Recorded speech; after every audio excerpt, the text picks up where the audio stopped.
We have to start with an unbelievable game one of Thunder Nuggets. I am so excited for this series, and the first game was as good as it could have been. Aaron Gordon comes through with his second game winner of the postseason so far. This one a three to steal this game. But Oklahoma City gave them an opportunity to steal this game with how they managed and executed at the end. What did you make of how they approached the finish of this game and how everything went down for Denver to end up with a win? Yeah, I want to get into big picture stuff of this series in a minute, but I do want to start with the closing sequence. I thought this was the best game of the playoffs thus far. I think this is gearing up to be one of my all-time favorite series.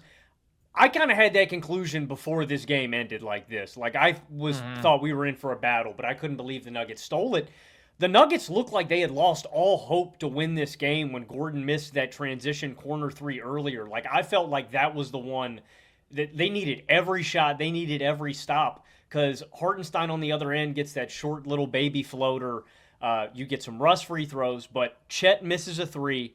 After that possession, Jokic big bodies Caruso, just gets to that little easy floater. Gordon gets a big rebound, then Jokic hits a three. And then again, I thought the Nuggets had sold it when Russ missed that corner three. We get a little free throw battle, and then Holmgren sells both at the line, and Brown Westbrook up the floor into the transition three for Aaron Gordon. Steal is the right word to me, Carson, because I don't think you should ever win a game when there is this large of a shooting discrepancy. And I don't know what the numbers end up being totally in this game. It felt massive for a large portion of this game, but Denver crushed Oklahoma City on the glass and in all the effort categories. Like they bullied them there. Big shout out to Russell Westbrook. Big shout out to Aaron Gordon. Big shout out to Jokic, who comes away with a 40-20 game. But yeah, man, steal is the right word to me, Carson. This is a game against a champion. You got to slam the door.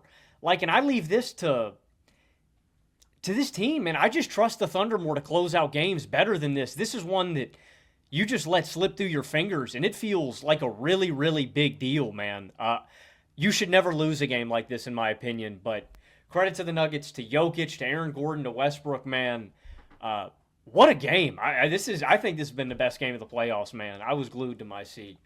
It was an incredible game, but it was a horrible choke by the Thunder. And specifically, I put a lot of this loss on Mark Daigneault. I thought that he terribly mismanaged the end of this game. I understand fouling up three, but they were fouling so damn fast. So their first foul on Jokic, they inbound the ball with like 12 seconds. They immediately foul him off the catch. So no time comes off the clock. You're up three. Now Jokic makes two free throws. The burden is back on you to get the ball in. You have to make free throws again. Then what actually ended up happening is Jokic came out of the game. They were able to get SGA an open dunk off the inbound, which was a brilliant opportunity because he gets to score in live play without a stoppage. Jokic is off the floor. Denver has no timeouts. If I'm OKC in that moment, I'm saying things have gone perfectly. So Jokic can't come back out on the floor. We got our quick guaranteed two, and now we force them to actually create a good three on their last possession without their best player who has dominated the fourth quarter of this game, even on the floor. That was their chance to just play one really good possession of defense and win the game. Instead, they immediately foul Aaron Gordon again. He makes both free throws. Then the Thunder are out of timeouts. They barely get the inbound in to begin with. That was almost a 5-second violation. The ball ends up in Chet Holmgren's hands, who I love, but he's a 73% free throw shooter. That is a shit ton of pressure for him to have to be the guy to make those two free throws. Like, they were just prolonging the game so much by fouling that quickly. And especially when Jokic was out of the game, giving him a chance to come back in. What I said before this disaster even happened on Twitter was, you're creating too many chances for something to go wrong. You want to limit the number of opportunities that Denver has to get lucky, to have you miss free throws, to get a transition chance. And instead they maximize those opportunities, and that literally cost them the game. Like, basically single-handedly at the end. If they play one good possession of defense for 10 seconds with Jokic off the floor, they win the game. Yeah, earlier than that, did you agree with his methodology to foul, or would you have rather him let Denver try to earn those possessions as well?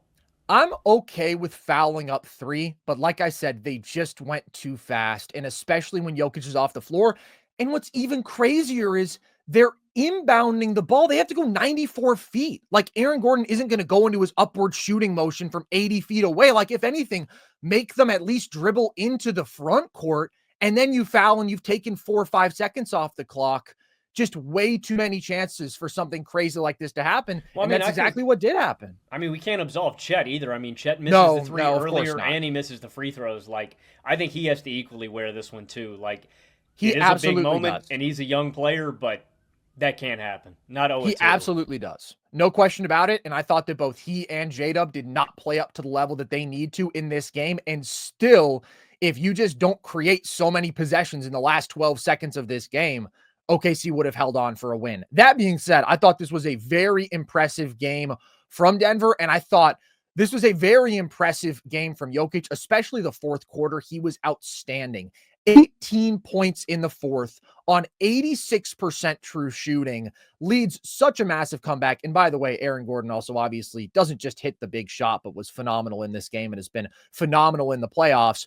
What did you make of Jokic's performance, though? How huge was that God, bro. for Denver? He was the best player on the court in this game, I felt like. I mean, and here's my thing, because I said that the Nuggets were going to push this 7 games, and I still feel that way. And I still am going to take the Thunder after this game, even though they lost, because I expected something of this formula to happen for Oklahoma City. Now, it's a shame that they waste a really good Alex Caruso game, but oh my God, he was so great. Fantastic in this game. I was skeptical of Chet and Jalen Williams to do this every single game. You know what I mean? To pull their weight and to play up to their level. I think they're both better than this, than what we saw in this game. But I expected a few games like this because they are young players. But the thing with the Nuggets is the fact that you can never count them out. Like, what is the one... You know, we always like teams' identities and what they do. What do the Nuggets do better than anybody else when all hope is lost, when it's late game scenarios? This to me is still the team that you want to see least on the other end in a late game scenario. Like Jokic with the ability to get to that 50 to 60% shot. With an Alex Caruso on him, I feel like that shot is boosted to 70%, you know? When he can attack a mismatch at such a high level and manufacture offense that easy late in this game. When you can go back to him at the top of the key in a do-or-die situation, and what does he do? Little jab step, boom, 3 in your mouth to keep them in this ball game. And at the end of the game, he gives you 40 and 20 in this one. I mean... I think that's another edge that Denver has in the rest of this series. It's not only their ability to generate this easy clutch offense off of Jokic, it's their ability to dominate the glass. And I think Jokic deserves a massive amount of credit for that, along with Russell Westbrook. I thought did a phenomenal job today too. Gordon and the team, man, the Nuggets brought it tonight. Like, yeah. Jokic specifically, though, I felt like was the best player on the court in crunch time. He was the best player. He got to all of his looks that they needed. He never stopped coming. He never stopped, man. He never stopped believing. And that's the thing about this Nuggets team, man. I think it's a little corny that they have "We Believe" on their shirts because it's like come on, man. That's the Dubs team from 07, right? Like, that's their moniker. I wish they would come up with something unique, but it is true. I always believe with Jokic on the floor that you can win, and that any deficit at any point in this game. And I also want to give the Nuggets credit because I thought the Thunder outplayed them, like, for the majority of this game. Yeah. They never put the Nuggets away. The Nuggets kept lingering. I'm looking up. It feels like a bigger game than it is, and it's 8 points, and it's 10 points, and it's really hard to dig the Nuggets' grave, man. It's really hard to put them to bed. Like, that's the thing we can't forget. Even with as elite as Oklahoma City is, and I expect them to play way better in this series, but you can't put them to bed. And a large part of that is to Jokic, who I thought was absolutely phenomenal in clutch time in this game. I thought the Thunder did a really good job on him through 3 quarters. Even though he still had his monster box score production, he was shooting below 50% from the field. Like, I think he had 26 points on 26 shots at one point, which is crazy because he ends up with 42 on 29 shots because he wasn't missing down the stretch and he was getting to the line at an obscene rate. But They forced him into 7 turnovers. They went with Chet as Jokic's primary defender, which surprised me. I thought they would use Ihart to have more of that strength counter, and then so they could have Chet, who is certainly their best rim protector and help defender, blowing stuff up as a helper, as the low man, defending cuts off of Jokic doubles and all that good stuff. But it ended up being Chet primarily taking on that assignment. And I thought that he did a solid job. Like, I think that Chet is just an underrated post defender. He's underratedly physical. He's super slight, obviously, but plays really hard out of the post. And he's got such insane length and timing as a shot blocker, the best in the league, in my opinion, that he was able to do a solid job. And then they also just brought tons of help in doubles, unsurprisingly, specifically with the low man, where like Jokic is spinning into doubles and he just wasn't able to get a lot of easy looks at the rim for 3/4 of this game. They made him work really, really hard for his points. And then in the fourth quarter, he just started playing absolute bully ball, knocks down a couple threes, but he shoots 10 free throws in the fourth quarter. So he just absolutely exploded when they needed him most. I thought, really big mistake. This is just one possession, but that can make all the difference in a game like this.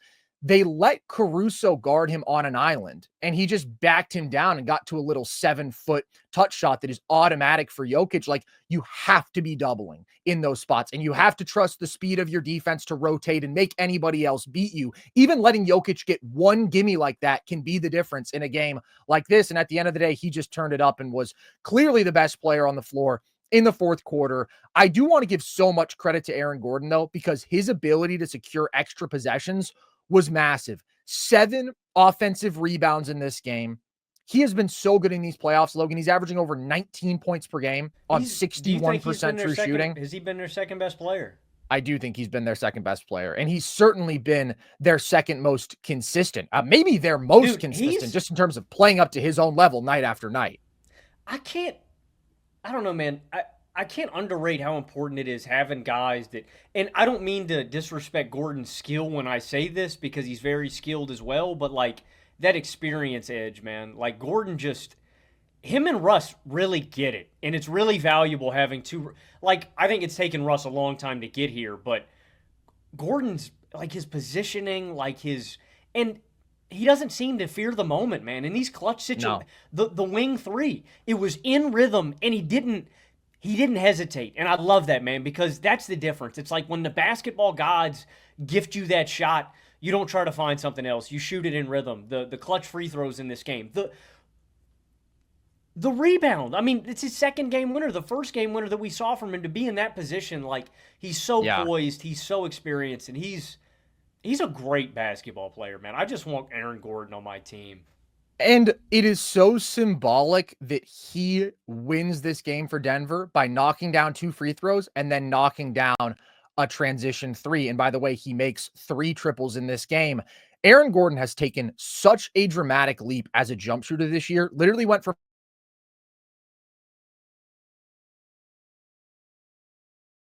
65% free throw shooter to an 81% free throw shooter. His improvement as a jump shooter has made this Denver offense even more unguardable, because he's always been so great at the play finishing and the mismatch attacking and the cutting and the offensive rebounding. But to be as good of a jump shooter as he is takes him up another level, and he is playing the best basketball of his life. So he deserves a ton of credit. On the flip side, where did you think that OKC cost themselves in this one? We obviously talked about like that very final sequence, but is it mostly Chet and J-Dub who you're putting the blame on for this game for OKC?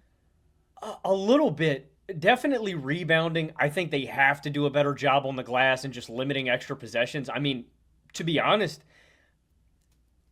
I do trust the collective shooting enough around them that, like, I think they can withstand some off nights from Chet or J-Dub, but they can't get beat on the glass like this.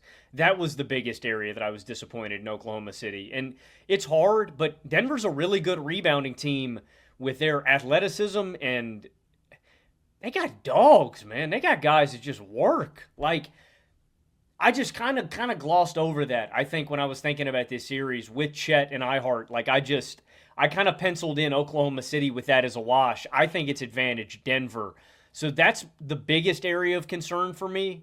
Do you want to see more Ihart in this series? Because I think he should play more than he did in this one. I think maybe less Isaiah Joe, less Jay Will. Like, I know Yeah, that tonight they. was tough because Caruso was like the best player on the floor in Mhm. stretches, so they wanted him out there. But I think Hartenstein is the best option to put on Jokic, even though the Chet matchup went fine. Again, I want the dude with the most strength. I want my best rim protector in that roamer role. That is Chet. I want him more involved as a helper than just as Jokic's straight up man defender. And Mhm. also, I think another underrated part is iHeart is so much better at keeping Jokic off the offensive glass. Like there were a couple spots today where Chet had a really good initial contest or the Thunder swarmed him and they forced the initial miss, but then Jokic cleans up his own miss. Hartenstein is really the only dude who can keep him off the glass physically.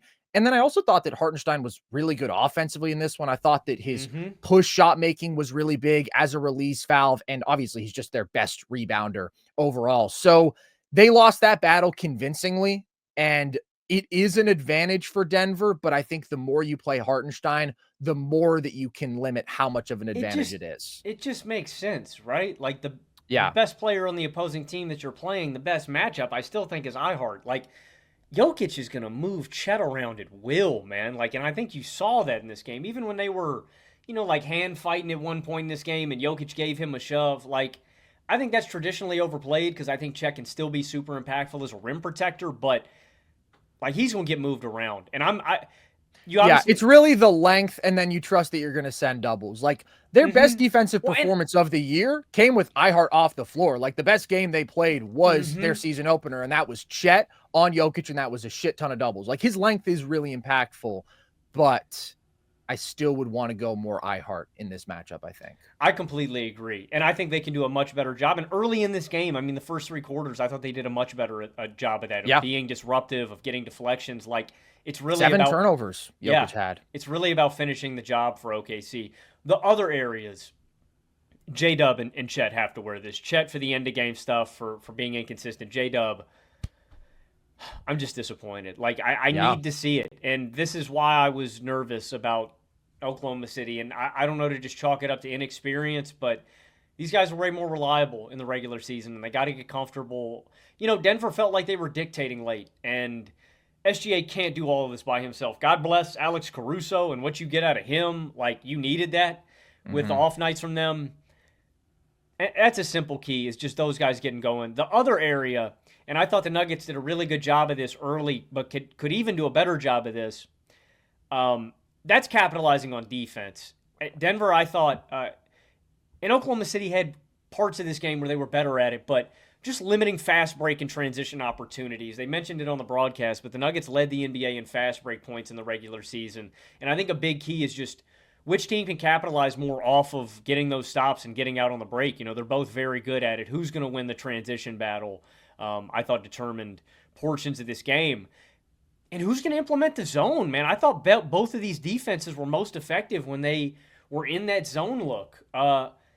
So I think it's fascinating. Oklahoma City ultimately, to me, though, has to do a better job of closing this game, man. They were the better team for the majority of this game. They just Mhm. let this one slip through their fingers. So the biggest thing to me is rebounding and J-Dub and Chet, and they aren't things that I can just pencil in. Again, the pendulum of basketball normally swings even, and so I think these things are going to even out. That's why I think this series is going to go the distance. I think we're in for an all-time classic. I think this is going to be one of my favorite series ever, dude. These are two titans. These are Yeah. great basketball teams, man.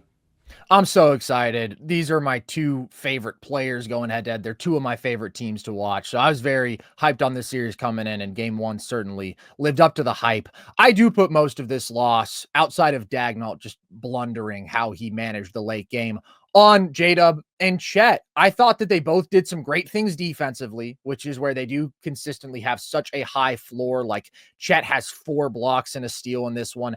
J-Dub has 2 steals and 2 blocks, had what should have been basically the game-winning block on Aaron Gordon after that offensive rebound. Like that was an incredible play where you just see his freakish rim protection for being a wing.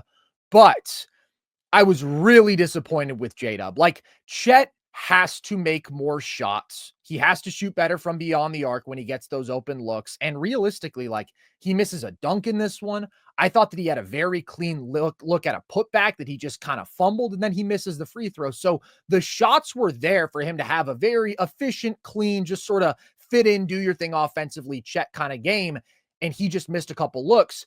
J-Dub's performance was more concerning to me in that I really didn't like his approach, and I really didn't like the looks that he was getting to. I thought that he was really bad in this one, which is disappointing coming off of the best series of his young career and some of the best basketball he's ever played.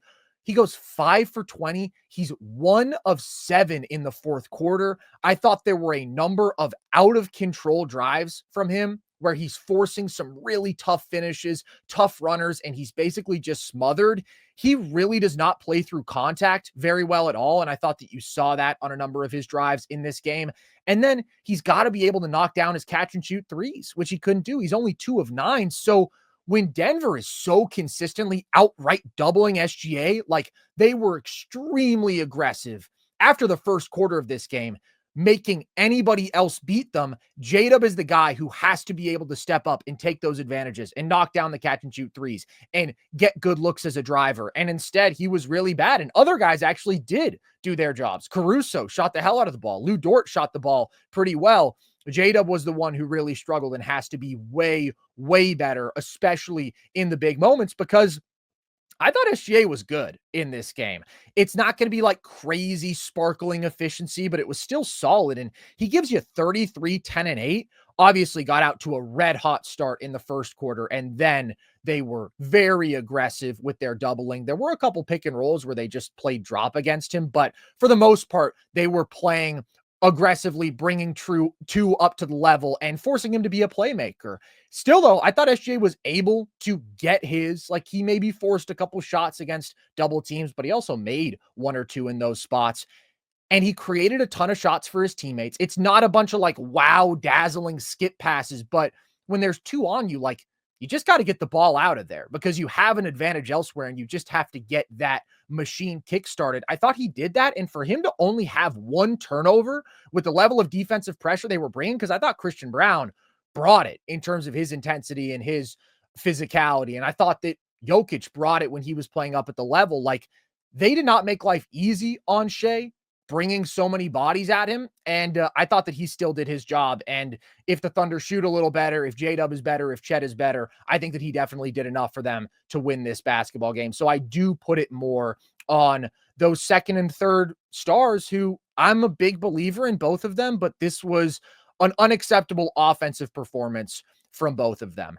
Even though they lost, I want to make sure that we give adequate love to this Alex Caruso game because it's one of the all-time role player performances. I think he's the perfect role player. Say something about it. Don't just stand there, white boy. Say something. He's a monster. He's a monster, dude. Caruso had what, like 6 steals and 2 blocks in this game? I mean, does he have the 2 best defensive performances of the playoffs? This in game 3 against Memphis, has anybody had a better defensive performance? I don't think so. I mean, what are we talking about? Like impact wise? Yeah, I'm talking about impact, disruption. He's insane. He's a madman. You wouldn't say like Zoo had one of those games? Zoo was pretty great. Like what he did on Yoke. Like, I don't know. I think Zoo was pretty great. The thing is, when you are literally getting 4 to Gobert. 6 steals in a basketball game, Gobert also had some great performances. These are good shouts. And I agree, those performances maybe aren't as flashy and they don't have as many obvious swing plays. Yeah. Like wreaking havoc, nobody has done at the level of Caruso. The shooting but what I would say is like, when you are forcing turnovers at that rate and you are also clamping and you are offering rim protection and blocking shots, like you are giving your team like +4 swings on all these plays because you're taking away a bucket on one end and then you're creating a bucket immediately on the other end because you're getting out in transition so much. Him doing this at that level is so extremely valuable. He's the best defensive guard on the planet. I honestly don't think it's close. He steals a rebound from Russ in this game too. Like he's got a chase down. He had 3 steals in his first 6 minutes on the floor. Caruso's +13 in this game, man. Yeah, he's +22 at some point late, and then OKC kind of fumbled it down the stretch, but he's just a game-breaking player. And then offensively, like Jokic was trying to roam off of him, and there was just no way he was going to get away with that. He was stepping into those shots and knocking them down, and he was good as a playmaker.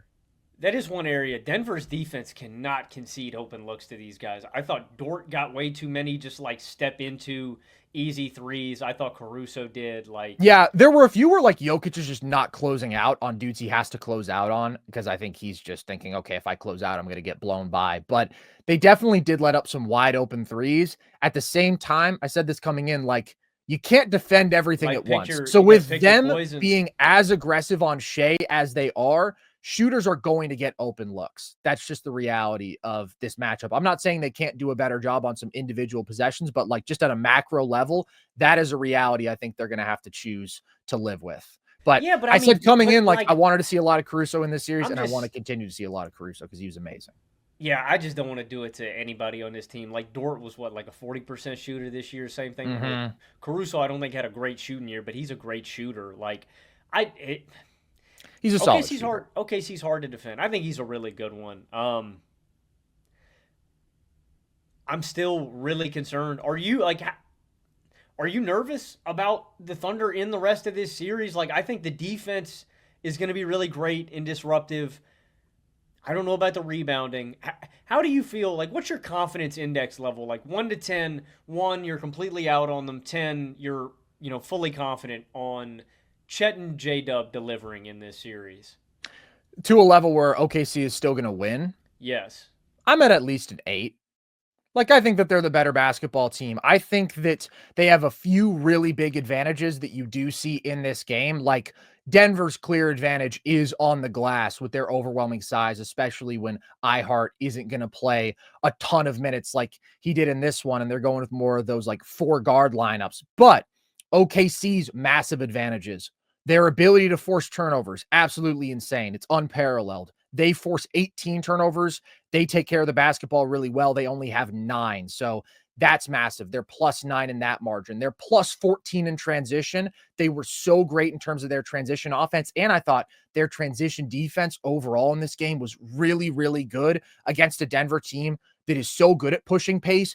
In the first half alone, man, they had 3 chase down blocks in transition. They had multiple steals as Denver was just trying to get the fast break started. So those are advantages that are going to be reliable for them. And probably the biggest one, man, in the non-SGA minutes, OKC goes +14 in this game. In the non-Jokic minutes, Denver is -12. Now, those minutes match up almost exactly. Jokic just played a little bit more than Shai, but they have the same rotation where they play the full first quarter and then they sit the first half roughly of the second. And then they do the same thing with the third and the fourth.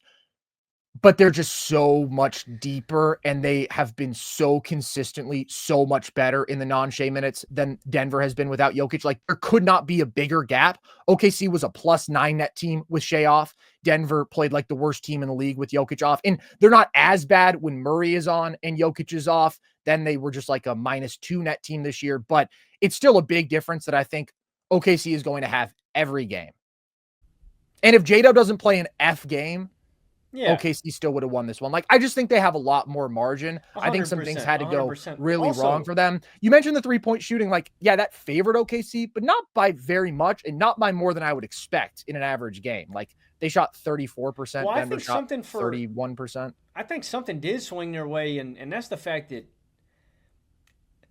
I'm gonna just like, what's wrong with Michael Porter Jr., man? Oh my God. What is wrong with him? Well, he does have a shoulder sprain. That's something. Like that backcourt. Perhaps he has a brain sprain as well. That backcourt. That backcourt would have made me put him on the bench for good, man, like indefinitely. I've never, ever seen anything like that. Like, and that wasn't the only falling asleep. I don't know, man. I'm just gets a rebound taken from him by Jay Will. Like, what is going on with MPJ? There have been way too many moments in way too many games where he is not meeting the level of playoff intensity that everybody else on the floor is meeting. And if you try that shit against the Oklahoma City Thunder, man, you are going to get smacked in the mouth because they are going to steal the ball from you on a rebound. They're going to force a turnover. And when he also can't make a shot, he goes 1 of 8 from the field in this game. Really, really bad. They were -15 with MPJ. All other Denver starters were at least +10.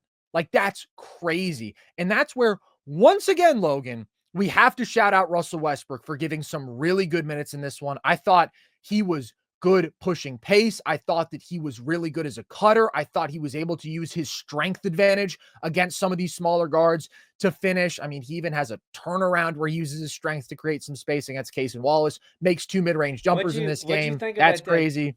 I did think Russ had a great game. What'd you think about that corner 3 at the end? Were you okay with that shot? It's an open look. I think he kind of had to take it in that moment. I tend to agree. You can't just pass up open shots, and Russell Westbrook is not inclined to do that. He does miss that shot. He does miss a free throw, so he wasn't perfect, but guess what? He does not force it on the final play of the game. He finds Aaron Gordon on the wing. He's doing his job. He did his job. He's a hustler, man, and I'm so happy, man. This is such a good Russ arc and like the perfect team for him.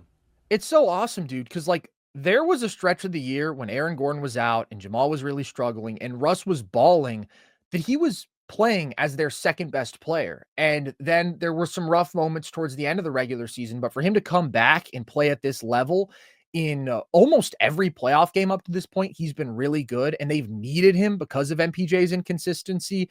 It's awesome. He is such an energizer bunny. I had him on my second team all motor. He probably should have been first team. I had Caruso on my first team. I tweeted this out today. Russ really is crazy though. And like when he was younger, I kind of thought his motor was a little bit overrated because people kind of conflated like energy with him just playing super fast and being super athletic. But defensively, Russell Westbrook in his prime was very disengaged very often. This Russell Westbrook legitimately is nonstop flying around, impact on both sides of the ball and on the glass, and just filling his role at a really high level. So I'm super excited for this series. I do think that OKC can play considerably better. I think that a lot of that falls on J-Dub. Some of it falls on Chet as well. I do think that they can shoot a little bit better from beyond the arc, but same goes for Denver. The one guy who I did think was made to work really, really hard on the Denver side was Jamal Murray. Not efficient. He has 4 turnovers. I do expect that to continue. This is a really difficult matchup for him, as we talked about. Just insane perimeter defense from OKC. So much physicality, so much athleticism. He is not going to be able to get to an easy shot diet in this matchup. But that's a great win for Denver. Last guy I want to shout out. Yeah. Shout out Christian Brown, man. I thought Christian Brown had a really good game too, man. They got dogs in Denver. Did some great work on the glass, and you talking about them having dogs, man. I think that's the most impressive part of them getting this game. They were in a game 7 48 hours ago, and OKC has been resting, and OKC brought their punch. Like if there was any game where I thought we wouldn't get peak effort from Denver, it was going to be this one. And like, I would understand that, but instead they just absolutely bring it.